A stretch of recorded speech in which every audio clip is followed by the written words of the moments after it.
Bones and honey. So bones speak to the part of us that feels a kinship with what we might call our darker side or our shadow side or death. Bones are what remain after death.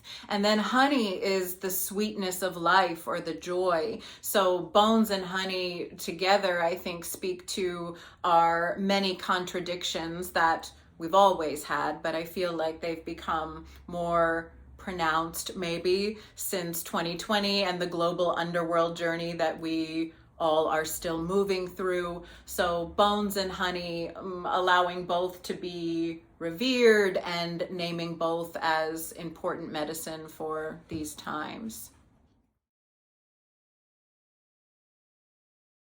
So heathen is a great word, which means to live on untamed ground. So heathen was the dweller on the heath. So the one who was kind of the last holdout to be colonized or Christianized. So to be heathen means to live on untamed ground. And I think that it's important that if you're claiming the name heathen, you kind of decide what that means for you. What does it mean to live on untamed ground? Who is your inner uncivilized one, right? Or your inner uncivilized self?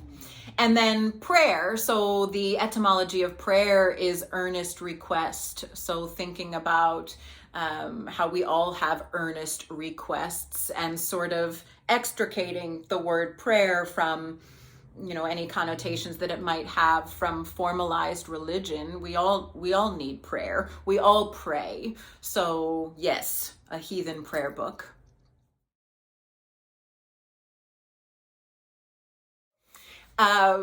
I think it depends on the witch. Witches feel lots of different ways about prayer. I have heard witches that are very resistant to the word prayer. And I know that for me, I also have a lot of wounds from being raised the way I was raised and indoctrinated into the religion I was indoctrinated into. And so I really had to reframe what prayer meant for me. And I think that witches who are open to doing that, do that. And those that aren't, that's fine too. But prayer, in the book, I say prayer troubles us into participation. So when we pray, we acknowledge that there is something that is us, yes, but also beyond us. And so when we cast a spell, we're really participating in the universal energies. It's a spell is a conversation. It's not a putting something out there. It's a weaving, and so is prayer.